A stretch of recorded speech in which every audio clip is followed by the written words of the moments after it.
Hello, I'm Michelle Powers, and you are watching a special edition of Current News. Let's get back to business. New York City, phase 2 this Monday, but still, family-owned restaurants and stores are pleading for some instruction. Then to kids and the coronavirus. It's not over yet.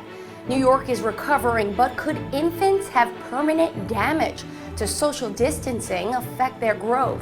And social unrest continues. Catholics coming together in Queens to stomp out America's original sin. Plus, the rise and fall of statues. Christopher Columbus's controversy continues. Will New York City's famous circle be next to crumble? And the top of the class, a Catholic school comes together for an in-person send-off. That's all ahead of you on Current News Special Edition.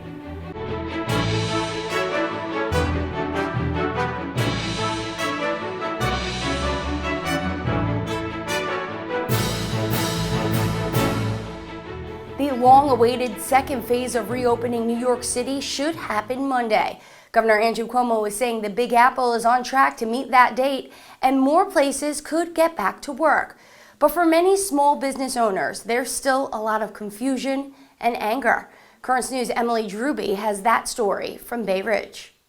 The coronavirus has taken so much from home co-owner Salvatore Forte. It broke me. It really broke me. First, he had to temporarily close his Bay Ridge, Brooklyn business, a combination restaurant and retail store. Then both his mother and father died from the virus. I haven't had a funeral for my parents. I haven't seen my family to this day. Putting his parents to rest is not his only concern. He's also worried for the future of his business. And like many, he's confused by the reopening plan. We're doing what we're told, but we're getting mixed messages, and it's so uncertain. On Wednesday, Governor Andrew Cuomo announced the city is on track to hit phase 2 on Monday. You look at all the numbers are good. Referring to positive tests, hospitalizations, and death rates, Mayor Bill de Blasio was more vague. It's a day-to-day discussion. He said while the numbers are good, they could see a spike this weekend from phase 1 reopenings and the racial justice protests. Back in Bay Ridge, the unknown is leaving small business owners frustrated at a time when they're already struggling to get by. You know, we do have to pay our bills, and it's not easy. So, you know, we just want to progress, and we just want to move on. You know, we just want to get to the next phase and then eventually get to the phase after it. Lisa DeLuca co-owns retail store Charmed by JLM. They've managed to stay afloat with online orders, but did take an extra financial hit when their store was robbed back in April. But it goes further than not having concrete dates for the reopenings. Many restaurants in the heart of Bay Ridge say they can't survive on outdoor seating alone. What are you going to do if it rains? You can't bring the people inside. Anthony Marcillo owns a beloved local restaurant, Gino's. He says with the restrictions, the most he can fit outside is 10 tables. The restaurant normally seats 175. This is a tough time, and a lot of small businesses are not going to make it through it. He and many Bay Ridge business owners are saying concessions from the government, like tax breaks, limited indoor seating, and the start of phase 3 could make a huge difference.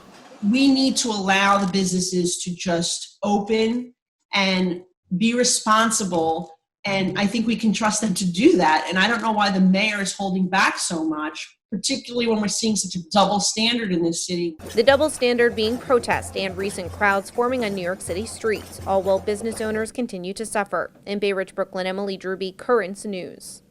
We have some promising news about a COVID-19 treatment. It could be possible. A cheap and available steroid called dexamethasone is improving patients' chances of survival. That's according to researchers in England who say their study showed the drug reduced deaths by up to 1/3 in severely ill patients in the hospital. Despite the good news, the coronavirus still has no cure, leaving a majority of Americans growing more desperate and concerned, especially parents. This week, Current News has team coverage about children living through these difficult days. We're looking at the development of infants who've been kept indoors for months, and a mom's new book that's taking on many of the questions kids are asking about the disease. We begin with Current News' Jessica Easthope. She has advice from our own Catholic medical expert, Dr. Robert Tabali. During this time of social distancing, many mothers want to make sure their babies are receiving enough stimulation. Yay! 10-month-old Emma Josephine just started crawling. She's even mastered repeating sounds. Something her mom, Camille SAJECKI, is especially excited about. She's talking and babbling more than ever every day, and it's just amazing to watch her grow. Though Emma's home comes complete with her favorite toys and the love of her parents, she hasn't had as much outside stimulation as she would have before the COVID-19 pandemic. She was seeing family on a regular basis, her cousins every Friday, and now she's seeing those people through a small screen on your phone via FaceTime. Hi! Camille started to worry it would impact Emma's development. If this wasn't going on, we would do mommy and me classes, seeing other families who have small babies. Now, with this, it's very difficult to do any of those things because we're scared. Dr. Robert Tabali, an infectious disease expert with the Catholic Medical Association, says Camille's concerns are valid. Any delay that they may have in their development, in their psychomotor interactions, in their physical abilities, they will be able to pick up on that later. There you go.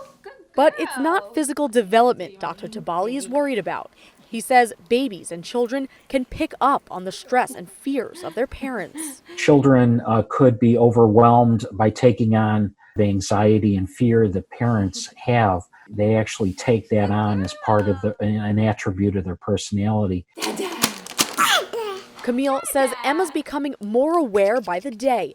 So at home, she and her husband Sean keep it positive, no matter how stressed they might feel. We definitely try to keep things as positive as they were before this started, because we know that she feeds off us and we know that she feels what we feel. And if we're down and stressed one day, she'll be right with us. Dr. Tabali says until things are back to normal, his advice to parents is put yourself in the mindset of a baby like Emma just learning to crawl. There you go. Be careful, but have no fear. On Staten Island, Jessica Easthope, Currents News. All the changes we are living through because of the pandemic are confusing and hard to explain to kids. Currents News' Emily Drooby has the story of a mom who's tackling those problems head on and in color. The Meehan family wears masks as they play outside their Bay Ridge, Brooklyn home. Just one of many obvious effects of the pandemic, changes that can be confusing for kids. It's more different than the way it was a long time ago. Sophie Meehan really saw a big change on her 5th birthday, trading in a classic party for a car parade. To help kids understand what's going on around them, Sophie's mom, Kristen, wrote a book. My dad said this is called remote learning. Explaining the pandemic. The kids had so many questions about what's going on and why is this all happening. Tackling questions about the masks, closed schools, and a whole lot more. That means it passes from one person to another very easily. Talking to kids about the pandemic has been a tough job for many parents. To make it easier, Kids Health, a nonprofit health system with doctor-reviewed tips, suggests find out what they already know, help them feel in control, continue the conversation, and offer comfort and honesty about everything going on. That's what Kristen is trying to do with this 24-page book called This Is Not Forever, a title that projects hope. The Catholic woman is using her background as a mom and a public school teacher. There's a very delicate balance between giving them the information and not scaring them. And I feel like this book was a good balance of that, to give a little bit of information, but also to give that comfort. And it's working for the Meehan family. It's spreading germs all around. Social distancing is still important, even though it's something that we have to do that we don't want to. Kristen wrote and illustrated the book in just 3 weeks. She sold almost 500 copies and right now is donating the proceeds to the Robin Hood Foundation, supporting vulnerable New Yorkers. In Bay Ridge, Brooklyn, Emily Drooby, Currents News. Stay right there. There's more news you won't see anywhere else. Police are under fire. We sit down with a chaplain who tells us an already hard job has gotten harder. Plus the rise and fall of Christopher Columbus. Protesters have their eyes set on his brass as statues around the country come crumbling to the ground. Will New York be next?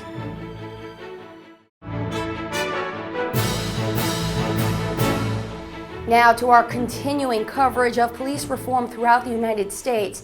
After weeks of protests, the president has now signed an executive order. Earlier this week, the president announced the establishment of a database to keep track of officers with excessive use of force complaints. However, Trump says he opposes efforts to defund the police and says without them, there would be chaos. In Atlanta, the fired police officer who fatally shot a black man, Rayshard Brooks, has been charged with murder. Garrett Rolfe is facing 11 charges in all.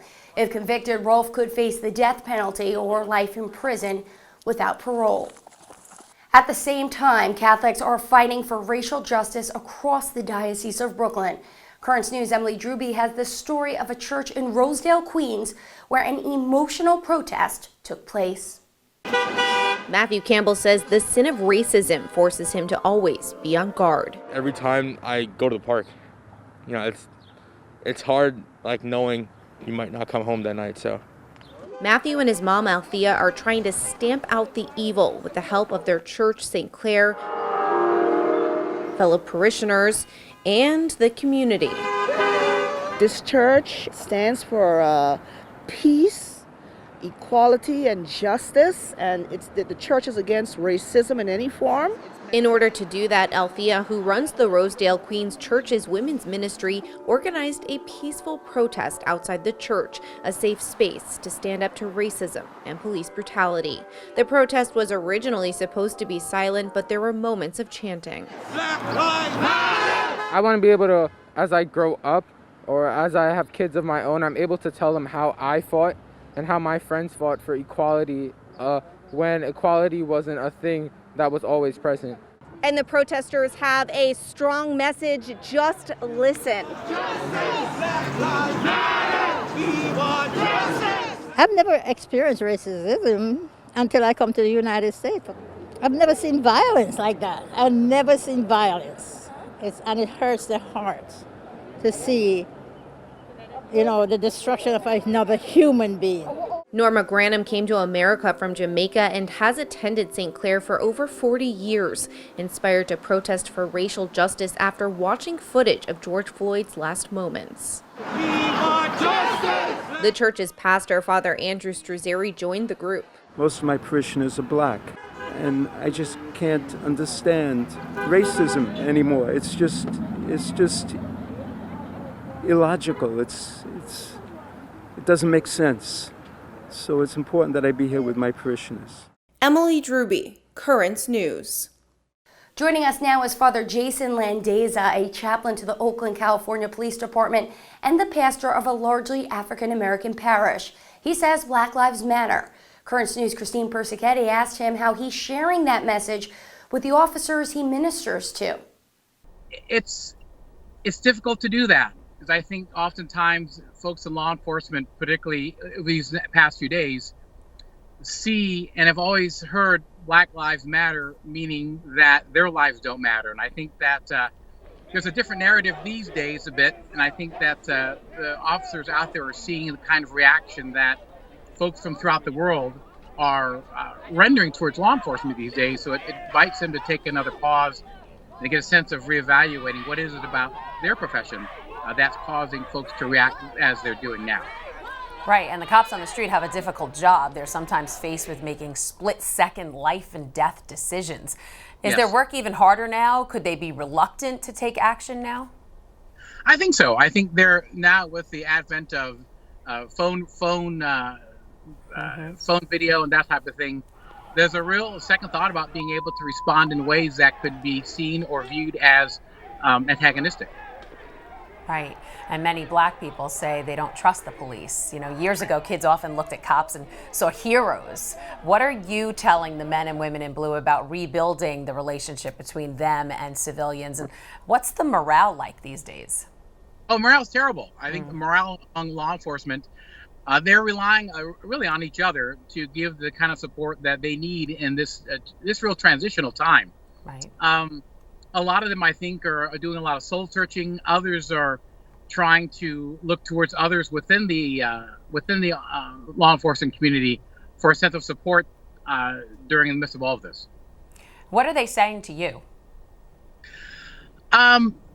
they're trying to find meaning in their work. There's a sense of, at least in Oakland, a lot of our officers have really expressed having dedicated their lives to working within our community, which is largely a minority community, working within some of the toughest neighborhoods, feeling both angry and confused about the lives which they've given, and the reaction in large part towards the brutality of some within the law enforcement community.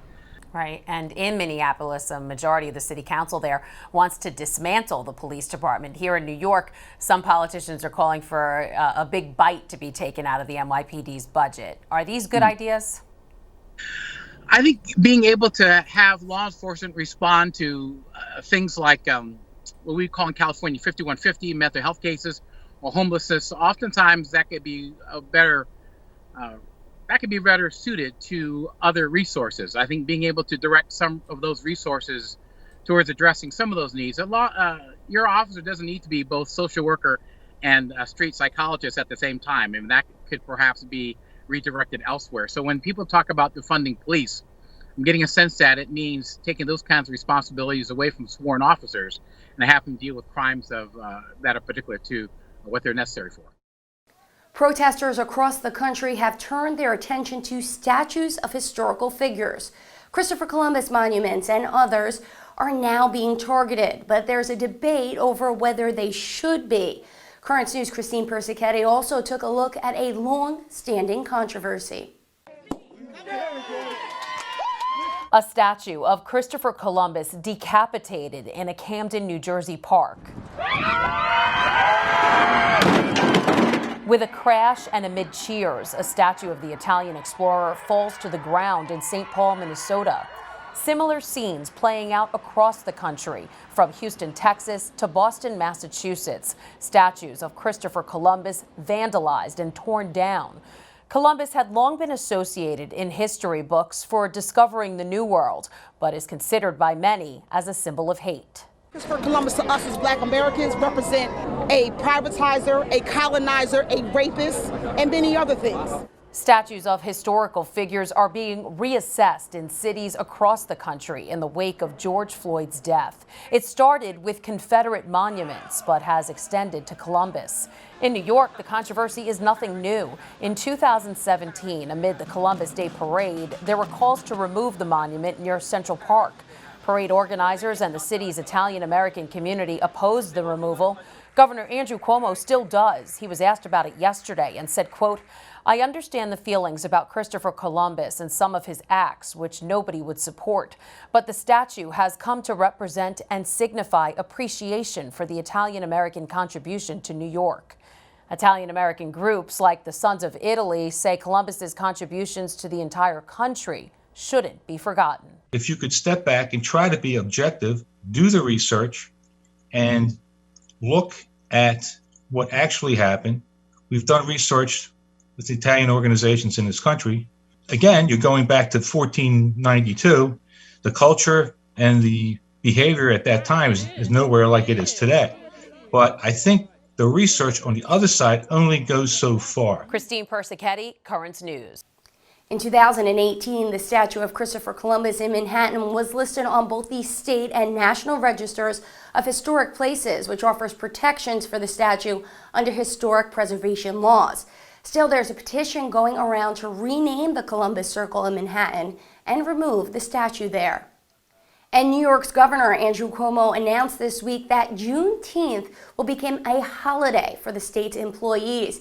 He also said he will be proposing legislation to commemorate the day as an official state holiday next year.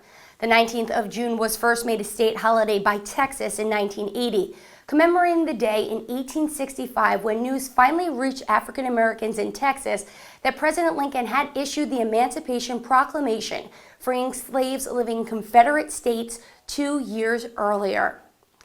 Stay with us, there's a lot more news headed your way. A graduation in person. Some thought they were history, but a Catholic school pulled it off, safely, of course. We'll show you how.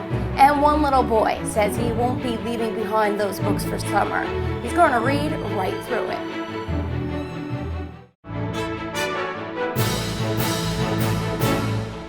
It's been months since they've all been under the same roof, but for one day, a class of Brooklyn 8th graders were under the same sky.